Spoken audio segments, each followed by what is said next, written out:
days I held on tight, every prayer whispered through the night. Distance tried, but love stayed strong. Can't Lord, di kami.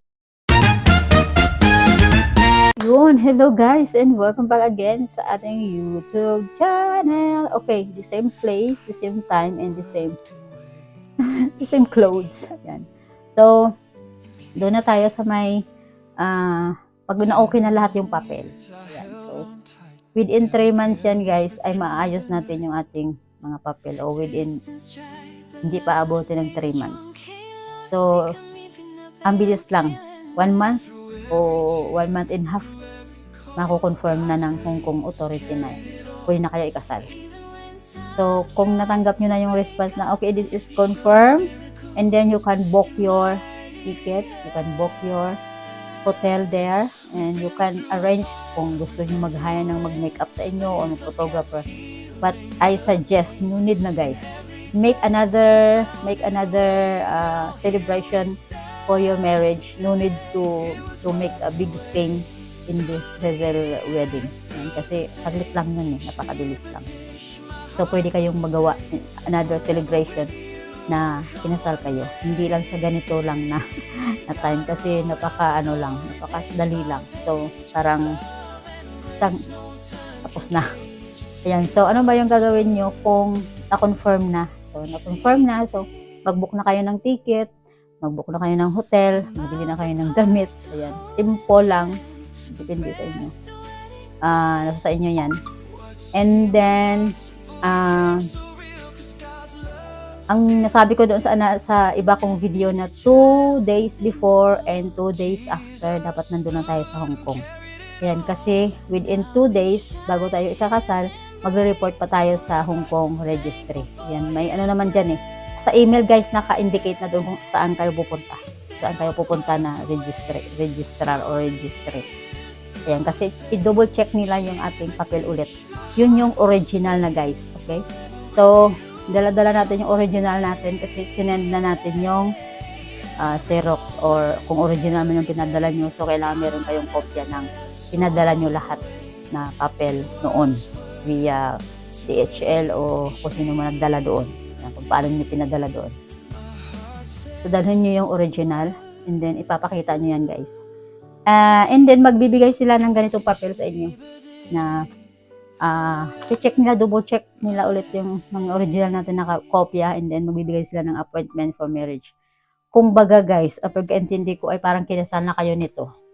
Pag 2 days before na kakasal ka doon sa Hong Kong, parang nag-ano ka na doon nag-swear, nagpanumpa ka na doon na ako ganito ganyan. Parang pagkaintindi ko parang kinasal ka na doon kasi nung time na yon na parang na yung civil register na ikakasal kayo kasi magsasign na lang kayo dun pipirma na lang. So kung magagawa, yun yung purpose na gagawan ka na ng marriage certificate nung time na yon na bago kayo ikasal. So kailangan 2 days before and 2 days after nasa Hong Kong tayo. Huwag natin kalimutan yan guys.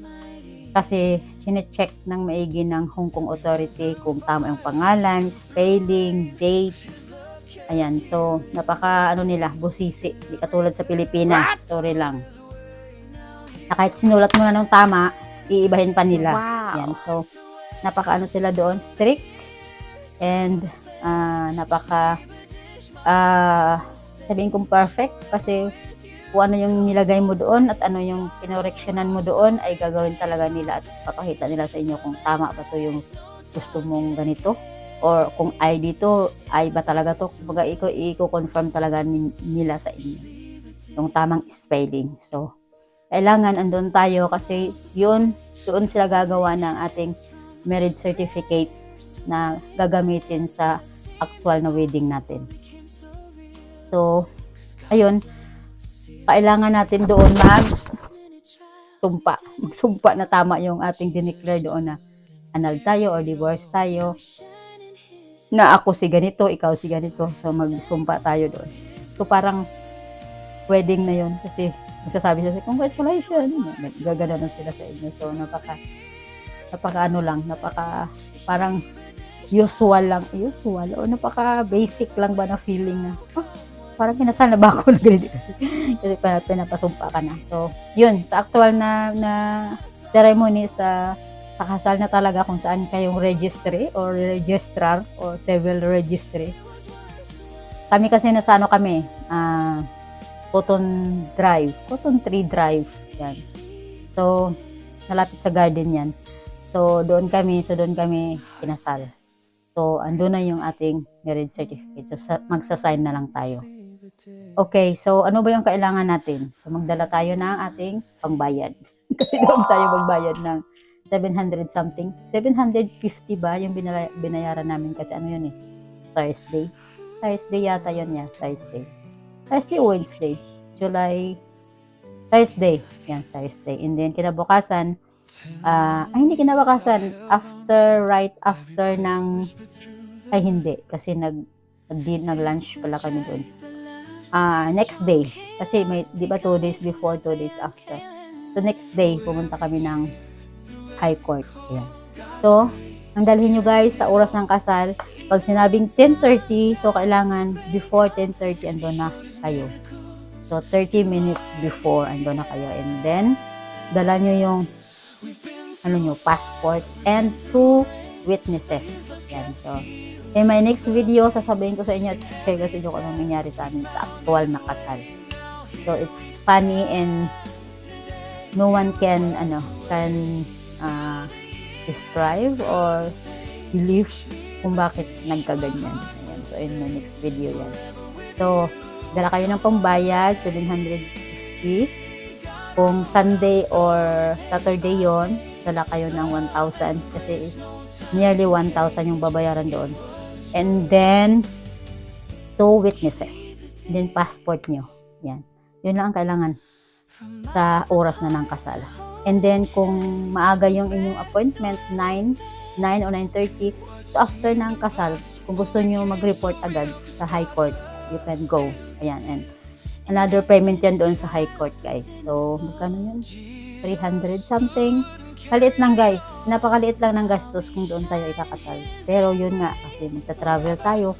Kung yung family natin gusto natin dalhin, so much malaki ang gasto. Pero, ang bilis lang. Yun lang yung kailanganin.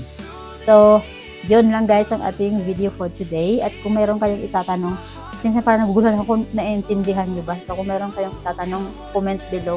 Isasagutin ko yan guys. So, in my next video, ano ba yung mga possible na mangyari sa actual na kasal sa Hong Kong compared sa Pilipinas. So, see you in my next vlog. Thank you so much. Bye!